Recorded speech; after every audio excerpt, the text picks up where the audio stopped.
hơn 300 tiêm kích tàng hình, hơn 400 tàu chiến, trên 1.000 tên lửa đạn đạo, khoảng 100 đầu đạn hạt nhân tăng thêm mỗi năm. Và tất cả đều đến từ Trung Quốc. Trong thời bình, không có chiến tranh tổng lực, không có tổng động viên, nhưng năng lực quân sự vẫn tăng lên với nhịp độ mà trước đây chỉ xuất hiện trong thời chiến. Điều đáng lo ngại không nằm ở một hệ thống vũ khí cụ thể, mà ở khả năng sản xuất, bù đắp và mở rộng lực lượng nhanh hơn bất kỳ đối thủ nào.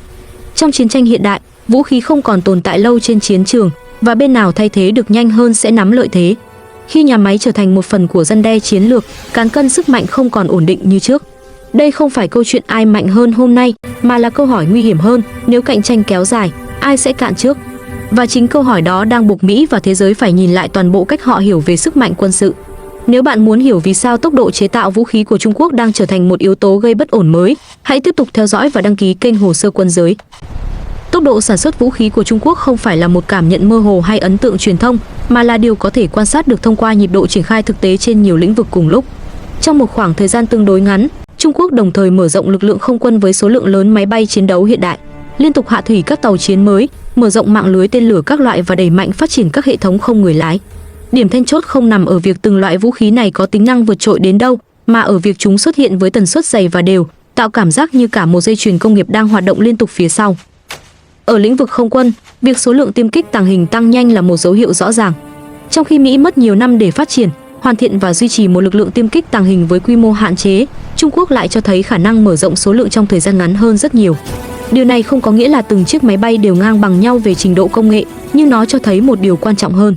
Trung Quốc có thể đưa máy bay mới vào biên chế với nhịp độ đủ nhanh để hình thành lực lượng quy mô lớn. Trong bối cảnh chiến tranh hiện đại, nơi máy bay có thể bị tiêu hao nhanh chóng bởi phòng không và các hệ thống đối kháng tiên tiến, khả năng bổ sung nhanh có giá trị chiến lược không kém gì tính năng kỹ thuật. Hải quân là nơi tốc độ này thể hiện rõ ràng nhất. Việc liên tục xuất hiện các tàu chiến mới, từ tàu khu trục, tàu hộ vệ đến các tàu cỡ lớn hơn, cho thấy năng lực đóng tàu quân sự của Trung Quốc đã đạt tới mức công nghiệp hóa cao. Các xưởng đóng tàu hoạt động gần như không gián đoạn, với nhịp độ hạ thủy đều đặn qua từng năm. Khi đặt cạnh Mỹ, sự khác biệt càng trở nên rõ rệt. Hải quân Mỹ vẫn sở hữu những tàu chiến có trình độ công nghệ rất cao, nhưng số lượng tàu mới được đưa vào biên chế mỗi năm lại hạn chế hơn, trong khi nhiều tàu cũ phải kéo dài thời gian phục vụ. Trung Quốc, ngược lại, chấp nhận một vòng đời ngắn hơn cho từng lớp tàu, đổi lại là khả năng mở rộng số lượng và duy trì hiện diện trên biển ở quy mô lớn. Ở lĩnh vực tên lửa, tốc độ sản xuất và triển khai của Trung Quốc còn mang tính hệ thống hơn. Thay vì tập trung vào một loại tên lửa duy nhất, Trung Quốc phát triển đồng thời nhiều dòng tên lửa với tầm bắn và nhiệm vụ khác nhau, từ tầm ngắn, tầm trung cho tới liên lục địa. Việc các bệ phóng và hệ thống hỗ trợ được xây dựng với tốc độ nhanh cho thấy đây không chỉ là những chương trình thử nghiệm, mà là sự mở rộng thực sự về năng lực chiến đấu. So với Mỹ, nơi lực lượng tên lửa chiến lược đã ổn định về số lượng trong nhiều năm và tập trung chủ yếu vào nâng cấp, Trung Quốc đang ở giai đoạn mở rộng, nơi số lượng và nhịp độ triển khai đóng vai trò then chốt. Các hệ thống không người lái là một ví dụ khác cho thấy tốc độ này lan tỏa xuống cả những lĩnh vực mới. Trung Quốc phát triển nhiều loại phương tiện không người lái với kích thước, nhiệm vụ và mức độ phức tạp khác nhau, từ trinh sát, tấn công cho tới hỗ trợ tác chiến. Điều đáng chú ý không chỉ là sự đa dạng, mà là khả năng đưa những hệ thống này vào sử dụng thực tế nhanh chóng. Khi công nghệ không người lái ngày càng trở nên phổ biến và dễ bị tiêu hao trong chiến đấu, tốc độ sản xuất và thay thế trở thành yếu tố quyết định hiệu quả lâu dài. Nhìn tổng thể, điều làm nên cảm giác nhanh của Trung Quốc không phải là một chương trình đơn lẻ tăng tốc bất thường, mà là việc nhiều chương trình cùng lúc tiến triển đều đặn. Không có khoảng trống dài giữa các thế hệ vũ khí, không có giai đoạn ngưng trệ kéo dài vì tranh luận hay điều chỉnh lớn. Thay vào đó là một dòng chảy liên tục của các phiên bản mới, được đưa vào biên chế rồi tiếp tục cải tiến. Chính nhịp độ ổn định này tạo ra áp lực chiến lược, bởi đối thủ không chỉ phải theo dõi một mối đe dọa, mà phải tính đến khả năng mối đe dọa đó tiếp tục gia tăng theo thời gian. So sánh với Mỹ giúp làm rõ hơn bản chất của vấn đề. Mỹ vẫn dẫn đầu về nhiều công nghệ quân sự then chốt, nhưng cách tiếp cận của Mỹ thiên về việc bảo đảm mỗi hệ thống đạt độ hoàn thiện rất cao trước khi mở rộng quy mô. Điều này dẫn tới chu trình phát triển dài, chi phí lớn và tốc độ bổ sung lực lượng chậm hơn. Trung Quốc, ngược lại, chấp nhận đưa vũ khí vào biên chế khi đạt mức hiệu quả đủ dùng, sau đó nâng cấp dần trong quá trình sử dụng. Hai cách tiếp cận này phản ánh hai triết lý khác nhau về sức mạnh quân sự, và chính sự khác biệt đó tạo ra chênh lệch về tốc độ. Ở giai đoạn này, chưa thể kết luận rằng tốc độ sản xuất của Trung Quốc đồng nghĩa với ưu thế tuyệt đối. Tuy nhiên, điều không thể phủ nhận là nhịp độ hiện tại đã thay đổi cách giới phân tích nhìn nhận về cán cân sức mạnh. Khi nhiều lĩnh vực quân sự cùng tăng trưởng nhanh trong thời bình, tốc độ không còn là yếu tố phụ trợ, mà trở thành một biến số chiến lược độc lập. Và chính từ thực tế này, câu hỏi về nguyên nhân sâu xa của tốc độ đó bắt đầu trở nên cấp thiết hơn bao giờ hết. Để hiểu vì sao Trung Quốc có thể duy trì tốc độ sản xuất vũ khí cao trong thời gian dài, cần nhìn sâu hơn vào cách quốc gia này tổ chức toàn bộ quá trình từ thiết kế, sản xuất cho đến triển khai, thay vì chỉ nhìn vào từng sản phẩm riêng lẻ. Tốc độ không xuất hiện một cách ngẫu nhiên, mà là kết quả của một hệ thống được xây dựng có chủ đích, nơi công nghiệp, học thuyết quân sự và cơ chế ra quyết định được gắn chặt với nhau. Yếu tố đầu tiên nằm ở triết lý thiết kế. Trung Quốc không tiếp cận vũ khí theo hướng tạo ra một hệ thống hoàn hảo ngay từ đầu, mà ưu tiên các thiết kế có thể nhanh chóng đưa vào sản xuất hàng loạt. Các nền tảng vũ khí thường được chuẩn hóa ở mức cao, chia thành các mô-đun tương đối độc lập, cho phép lắp ráp song song và nâng cấp từng phần mà không cần thiết kế lại toàn bộ hệ thống. Cách tiếp cận này rút ngắn đáng kể thời gian từ khi hoàn thiện thiết kế đến khi sản phẩm xuất hiện trên dây chuyền. Trong khi đó, Mỹ thường theo đuổi các thiết kế tích hợp sâu, nơi nhiều thành phần phụ thuộc lẫn nhau, khiến mỗi thay đổi nhỏ đều kéo theo chuỗi thử nghiệm dài và phức tạp. Kết quả là, dù Mỹ đạt được hiệu năng rất cao, tốc độ mở rộng sản xuất lại chậm hơn. Yếu tố thứ hai là nền công nghiệp dân sự khổng lồ của Trung Quốc, đóng vai trò như bệ đỡ trực tiếp cho quốc phòng. Các lĩnh vực như luyện kim, vật liệu composite, cơ khí chính xác, điện tử và tự động hóa đã được phát triển ở quy mô lớn từ nhu cầu dân sự. Khi cần chuyển sang phục vụ quân sự, các dây chuyền này không phải xây dựng từ đầu mà chỉ cần điều chỉnh. Điều này tạo ra lợi thế mà Mỹ khó có thể tái tạo trong ngắn hạn, bởi nhiều năng lực công nghiệp dân sự của Mỹ đã bị thu hẹp hoặc phân tán ra nước ngoài trong nhiều thập kỷ. Trung Quốc, ngược lại, duy trì được một hệ sinh thái sản xuất tập trung trong nước, cho phép tăng công suất nhanh khi cần. Chuỗi cung ứng nội địa hóa cao là yếu tố thứ ba.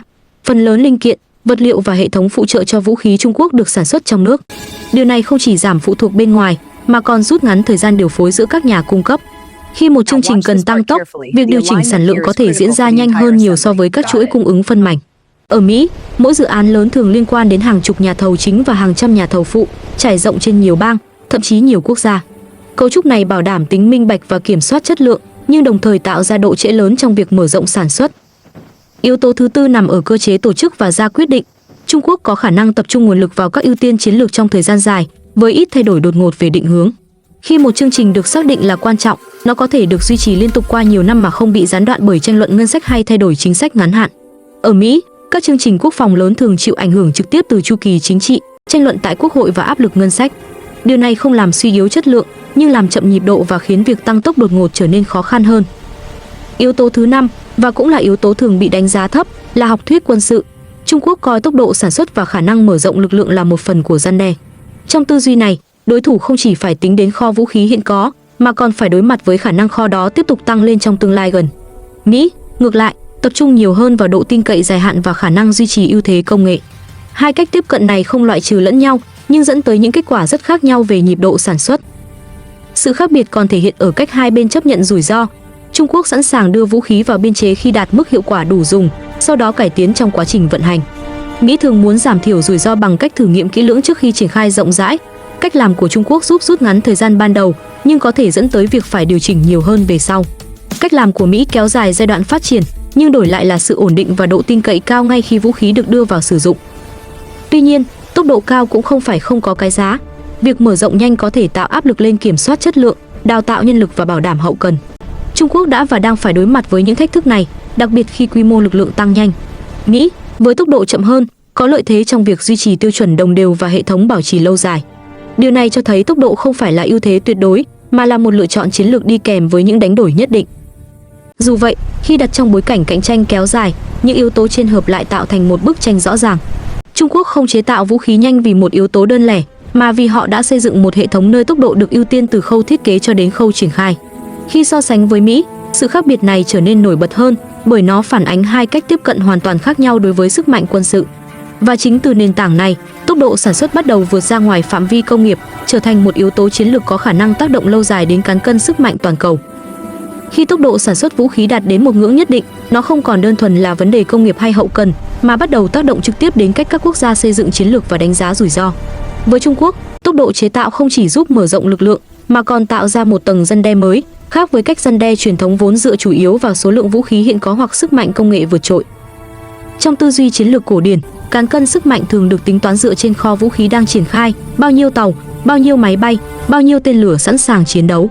Tuy nhiên, khi một quốc gia có khả năng sản xuất nhanh và duy trì nhịp độ cao trong thời gian dài, phép tính này trở nên không đầy đủ. Đối thủ không chỉ phải đối mặt với những gì đang tồn tại, mà còn phải tính đến những gì có thể xuất hiện trong tương lai gần.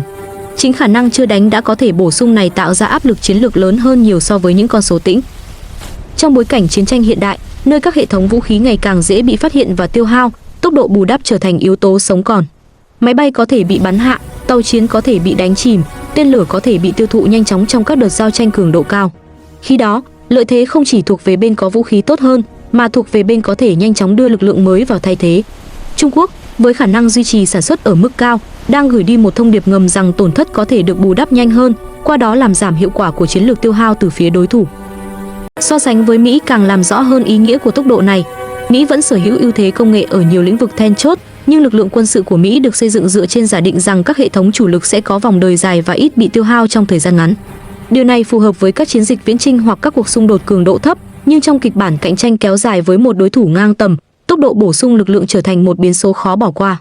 Việc tái khởi động hoặc mở rộng các dây chuyền sản xuất lớn ở Mỹ thường mất nhiều năm, trong khi Trung Quốc có thể điều chỉnh công suất trong khung thời gian ngắn hơn. Một hệ quả khác của tốc độ sản xuất là tác động tâm lý và chiến lược đối với đối thủ. Khi một quốc gia liên tục đưa vũ khí mới vào biên chế, ngay cả trong thời bình, đối thủ buộc phải dành nguồn lực đáng kể để theo dõi, phân tích và xây dựng kịch bản đối phó. Điều này tạo ra gánh nặng lâu dài, bởi không có điểm dừng rõ ràng để đánh giá rằng mối đe dọa đã ổn định. Với Trung Quốc, việc duy trì nhịp độ cao trong thời gian dài khiến các đối thủ khó xác định được đỉnh của quá trình mở rộng, từ đó luôn phải chuẩn bị cho khả năng tình hình tiếp tục xấu đi. Tốc độ cũng ảnh hưởng trực tiếp đến cách xây dựng học thuyết quân sự. Khi sản xuất nhanh, một quốc gia có thể chấp nhận thử nghiệm và triển khai các khái niệm tác chiến mới mà không lo ngại quá nhiều về việc mất đi những tài sản không thể thay thế. Điều này tạo ra sự linh hoạt trong tư duy và cho phép điều chỉnh chiến lược dựa trên kinh nghiệm thực tế. Trung Quốc, với khả năng đưa nhiều hệ thống vào sử dụng trong thời gian ngắn, có điều kiện để thử nghiệm, đánh giá và cải tiến liên tục, trong khi các quốc gia có tốc độ chậm hơn buộc phải thận trọng hơn với mỗi quyết định triển khai. Tuy nhiên, việc biến tốc độ thành sức mạnh chiến lược cũng đi kèm với những rủi ro không nhỏ. Việc mở rộng nhanh có thể làm gia tăng áp lực lên hệ thống huấn luyện, bảo trì và hậu cần.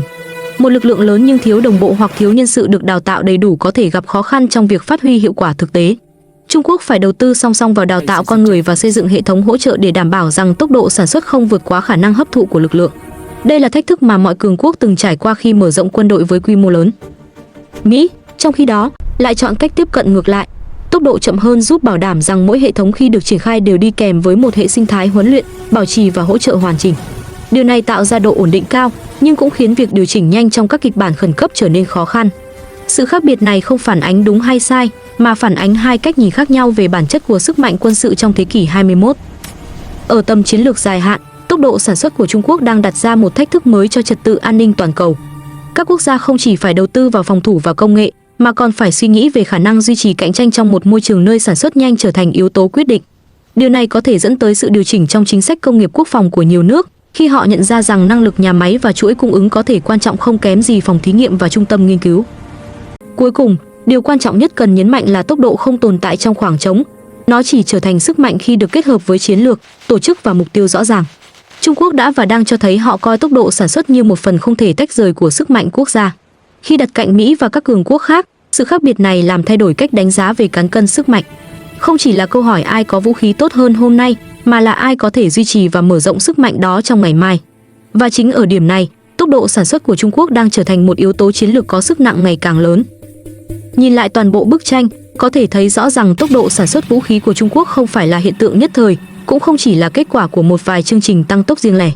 Nó là sản phẩm của một hệ thống được tổ chức có chủ đích, nơi thiết kế, công nghiệp, chuỗi cung ứng và học thuyết quân sự cùng hướng về một mục tiêu chung, duy trì khả năng mở rộng lực lượng nhanh và liên tục trong thời gian dài. Chính điều này khiến tốc độ không còn là yếu tố phụ trợ, mà trở thành một phần cấu thành sức mạnh chiến lược. Sự khác biệt lớn nhất giữa Trung Quốc và Mỹ không nằm ở việc bên nào sở hữu công nghệ vượt trội hơn tại một thời điểm cụ thể, mà ở cách hai quốc gia chuẩn bị cho tương lai. Mỹ xây dựng sức mạnh dựa trên giả định rằng ưu thế công nghệ và độ tin cậy dài hạn sẽ giúp duy trì vị thế trong nhiều thập kỷ. Trung Quốc, ngược lại, đặt trọng tâm vào khả năng thích ứng nhanh, bù đắp nhanh và mở rộng nhanh. Khi cạnh tranh quân sự bước vào giai đoạn dài hơi, sự khác biệt này trở nên đặc biệt quan trọng, bởi nó ảnh hưởng trực tiếp đến cách mỗi bên chịu đựng tổn thất và duy trì áp lực chiến lược. Điều khiến tốc độ sản xuất của Trung Quốc trở nên đáng chú ý hơn cả là nó diễn ra trong thời bình. Không có một cuộc chiến lớn nào buộc phải huy động toàn bộ nền kinh tế, nhưng năng lực quân sự vẫn tăng trưởng đều đặn trên nhiều lĩnh vực cùng lúc.